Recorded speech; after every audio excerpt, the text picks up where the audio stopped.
महाकुंभ में नागा साधुओं की एक अलग ही दुनिया है। नागा साधु सनातन धर्म के प्रहरी, महाकुंभ के राजाधिराज माने जाते हैं। सालों से चले आ रहे आस्था के महापर्व महाकुंभ में नागा साधुओं का एक खास स्थान होता है। हर बार महाकुंभ में जुटने वाले नागा साधुओं की चर्चा सबसे ज्यादा होती है। इसका कारण है उनकी जीवन शैली, पहनावा और भक्ति। नागा साधुओं के बिना कुंभ की कल्पना नहीं की जा सकती है। इस बार भी बड़ी संख्या में नागा बाबा कुंभ में पहुंचे हुए हैं। शिव सी जटा, हाथ में डमरू, त्रिशूल, शरीर पर भस्म, बिना वस्त्र के अवधूत शिव की धुन में नाचते ये नागाओं का अद्भुत संसार है, जिनके तन में शिव, मन में शिव, साधना आराधना में महादेव बसे हैं। नागा का अर्थ होता है खाली यानी शून्य। शून्य यानी आदमी के अस्तित्व में मोह माया दीन दुनिया सब कुछ नगण्य है। अगर कुछ है तो वो है शिव और उनका सत्य। नागा साधुओं के बिना कुंभ की कल्पना तक नहीं की जा सकती है। हर बार कुंभ में जुटने वाले नागा साधुओं की चर्चा सबसे ज्यादा होती है। इसका कारण है उनकी जीवन शैली, पहनावा और भक्ति। धर्म रक्षा के मार्ग पर चलने के दौरान नागा साधु अपने जीवन को इतना कठिन बना लेते हैं कि आम आदमी के लिए सोचना भी मुश्किल है। नागा साधु उन्हें कहा जाता है जो संसार की सभी चीजों का त्याग कर शुद्धता और साधना की मिसाल पेश करते हैं। महाकुंभ की रहस्यमय गाथा में नागा सन्यासियों का खास जिक्र है। साथ ही रोचक है उनका शिव आराधना में किया जाने वाला 17 श्रृंगार। नागाओं का पूरा जीवन एक गज कपड़े और एक मुट्ठी भभूत के सहारे कटता है। भभूत को ये नागा अपने आराध्य भगवान शिव का अंश मानते हैं, जिसके साथ ये करते हैं 17वां श्रृंगार।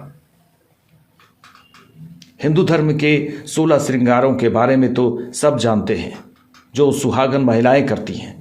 नागाओं के लिए भी श्रृंगार का मतलब वही होता है जो किसी आम महिला के लिए होता है, मगर इसका मकसद दिखावा नहीं है, बल्कि उस साज श्रृंगार को अपने भीतर महसूस करना होता है, अपने इष्ट देव शिव को प्रसन्न करना होता है। इस 17 श्रृंगार के बाद भी नागा साधु संगम में अमृत स्नान के लिए डुबकी लगाते हैं। नागा बाबाओं के 17 श्रृंगार, नागा साधुओं के 17 श्रृंगार हैं बबूत, लंगोट, चंदन, पांव में चांदी या लोहे के कड़े, पंचकेश यानी जटा को 5 बार घुमाकर सिर में लपेटना, रोली का लेप, अंगूठी, फूलों की माला, हाथों में चिमटा, डमरू, कमंडल, जटाएं, तिलक, काजल, हाथों में कड़ा, विभूति का लेप और गले में रुद्राक्ष। नागा सन्यासियों के दर्शन इतने दुर्लभ होते हैं कि ये या तो अपनी स्थायी छावनी में रहते हैं या फिर महाकुंभ में दिखते हैं।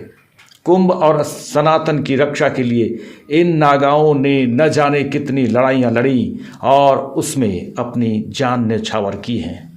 कुंभ के बाद कहाँ चले जाते हैं नागा? आपको बता दें कि नागा साधु सनातन धर्म के प्रहरी, महाकुंभ के राजाधिराज माने जाते हैं। वो तब भी इसी जगह के अवधूत थे जैसा आज दिखते हैं। ऐसे सन्यासियों को देखकर आम आदमी एक बारगी हैरत में पड़ जाता है। लगता है जैसे भगवान शिव के गणों का समूह साक्षात हो गया, दर्शन हो गया। महाकुंभ या कुंभ में सबसे पहले नागा साधु ही स्नान करते हैं।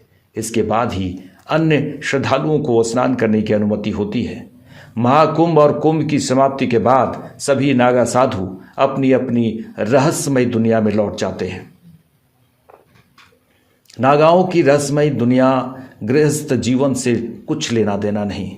आश्रम और मंदिरों में ये रहते हैं। हिमालय में जाकर तप करते हैं। एक बार ही शाम को भोजन करते हैं। कभी बिस्तर पर नहीं सोते, पैदल ही भ्रमण करते हैं। डमरू, त्रिशूल, चिमटा रखते हैं। नागा साधु कपड़े नहीं पहनते, सिर्फ लंगोट ही धारण करते हैं। अंतिम प्रण के बाद नग्न रहते हैं। फिलहाल कुंभ की ये तस्वीरें हम आपको दिखा रहे हैं, जहां नागा बाबाओं का जत्था डुबकी लगाने के लिए पहुंचे हैं, जिन्हें देखकर हर कोई हर हर महादेव का नारा लगा रहे हैं। लाइव इंडिया के लिए डेस्क की रिपोर्ट।